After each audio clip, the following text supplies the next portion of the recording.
Hello, good morning students. We are reading chapter first, which name is motion. Today we will start from this question. Question is, a train starting from a railway station and moving with uniform acceleration attains a speed of 40 km per hour in 10 minutes. Find its acceleration. Means एक रेलगाड़ी station से चलना शुरू कर दी है और एक समान त्वरण के साथ चलते हुए 10 मिनट में 40 किलोमीटर प्रति घंटा की चाल प्राप्त कर लेती है। इसका एक्सेलरेशन मीन्स त्वरण ज्ञात कीजिए। ठीक, तो इसकी इनिशियल वेलोसिटी u मीन्स जब ट्रेन चलना प्रारंभ करती है उस समय पे, और जब फाइनल में वो कितना स्पीड हो जाती है लास्ट में उसकी 40 किलोमीटर पर आवर। तो ये किलोमीटर में है तो इसको हम चेंज करेंगे पहले मीटर पर सेकंड में। तो यहाँ पे क्या हुआ, 40 इंटू किलोमीटर बना से मीटर बनाने के लिए 1000 से ऊपर मल्टीप्लाई कर दी और नीचे आवर से, तो आवर 1 आवर में 60 मिनट्स और 1 मिनट में 60 सेकेंड। तो 20 से कट कर लिया, 22 जा 40 और 23 जा 60, फिर 0 से 0 ख़त्म, 2 से कट कर लिया 50 टाइम ऊपर और 3 टाइम नीचे, तो आगे 100/9 मीटर पर सेकेंड। और टाइम गिवन है हमें यहाँ गिवन है 10 मिनट्स का, तो इसको भी हम सेकेंड में चेंज कर लेंगे। 10 इंटू 60 क्यों करा, क्योंकि 1 मिनट में 60 सेकेंड्स होते हैं। कितना आ गया, 600। एक्सेलरेशन हमें फाइंड करना है। ठीक है, तो हमारे पास क्या क्या गिवन है, एक तो u गिवन है, ठीक, दूसरा पहला तो u गिवन है, फिर b गिवन है 2, और एक चीज़ हमारे पास है t। ठीक, हमें फाइंड करना है a। तो देखिए हमारे पास जो इक्वेशन ऑफ मोशन है वो 3 हैं।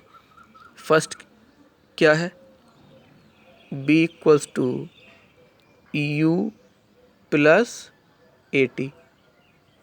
ठीक, second is s equals to UT plus half AT square.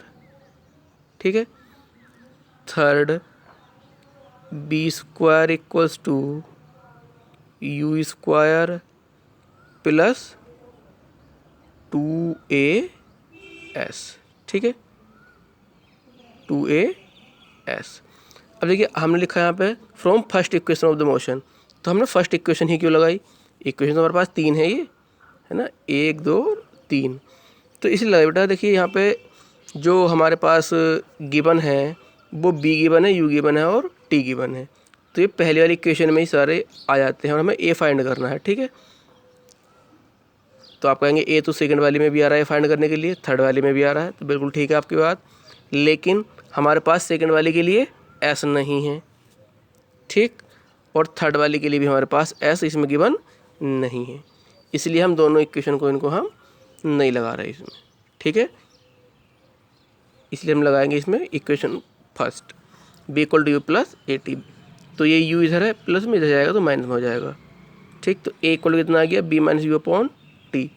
तो b कितना 100/9, u कितना है 0/t, टाइम हमारे पास 600, कितना आ गया 100/9/600, कितना आ गया a इक्वल टू 100/9 इंटू 600, 100 से कट कर दिया 100 बन जा 100 और 100 6 जा 600, 9 6 जा 54, तो कैलकुलेशन करने के बाद कितना आ गया